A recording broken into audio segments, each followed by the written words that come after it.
పూర్వం క్షీరసాగర మదనంలో లభించిన అనేక వస్తువులలో లక్ష్మీదేవిని కౌస్తుభాన్ని శ్రీహరికి సమర్పించారు. మిగిలిన సంపదనంతా దేవతలు తీసుకున్నారు. శ్రీహరి శ్రీదేవిని వివాహం చేసుకోదలిచాడు.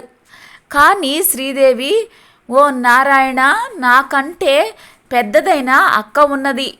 ఈ జ్యేష్ఠకు పెళ్లి కాకుండా కనిష్టనైన నేను వివాహం చేసుకోవటం న్యాయం కాదు. కాబట్టి ముందు ఆమెకి పెళ్లికై సంకల్పించండి అని కోరింది. ధర్మబద్ధమైన శ్రీదేవి మాటలకు విష్ణుమూర్తి అంగీకరించాడు. విష్ణుమూర్తి ఉద్దాలకుడు అనే మునికి జ్యేష్ఠాదేవిని ఇచ్చి వివాహం చేశాడు. స్థూల వదన, అశుభకారిణి, అరుణ నేత్రి, కఠిన ఘాత్రి, బిరుసు శిరోజాలను కలిగి ఉన్న జ్యేష్ఠాదేవిని ఉద్దాలకుడు తన ఆశ్రమానికి తీసుకొని వచ్చాడు. అయితే నిరంతరం హోమ ధూప సుగంధాలతోటి, వేద నాదాలతోటి నిండిన ఆశ్రమాన్ని చూసి జ్యేష్ఠాదేవి దుఃఖించింది. ఓ ఉద్దాలక, నాకు ఈ చోటు సరిపడదు. వేదాలు ధ్వనించే చోట, అతిథి పూజ సత్కారాలు జరిగే చోట, యజ్ఞ యాగాదులు నిర్వహించే స్థలాల్లో నేను నివసించను. అన్యోన్య అనురాగం గల భార్యాభర్తలు ఉన్న చోట కానీ, పితృదేవతలు పూజింపబడే చోట కానీ, ఉద్యోగస్తుడు, నీతివేత్త, ధర్మిష్ఠుడు, ప్రేమగా మాట్లాడేవాడు, గురు పూజ దురంధుడు ఉండే స్థలాల్లో నేను ఉండను.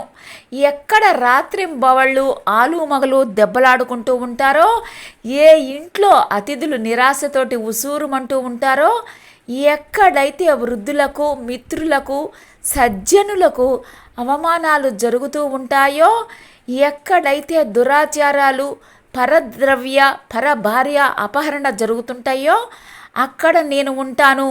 కళ్ళు తాగేవాళ్ళు, గోహత్యలు చేసేవాళ్ళు, బ్రహ్మహత్యాది పాతకులు ఎక్కడ ఉంటారో నేను అక్కడ ఉండడానికే ఇష్టపడతాను అని జ్యేష్ఠాదేవి మాటలకు ఉద్దాలకుడు నొచ్చుకున్నాడు.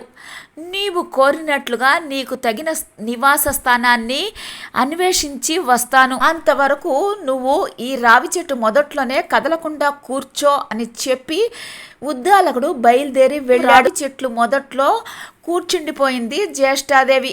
ఉద్దాలకుడు ఎన్నాళ్లకి తిరిగి రాలేదు. జ్యేష్ఠాదేవి దుఃఖించసాగింది. విష్ణుమూర్తి జ్యేష్ఠాదేవి ఎదుట ప్రత్యక్షమయ్యాడు. ఓ జ్యేష్ఠాదేవి, ఈ రావి చెట్టు నా అంశతో కూడి ఉంటుంది. దీని మూలంలోనే స్థిర నివాసం ఏర్పరచుకొని ఉండిపో. నిన్ను పూజించే వారికి లక్ష్మీదేవి అనుగ్రహం లభిస్తుంది అని చెప్పాడు.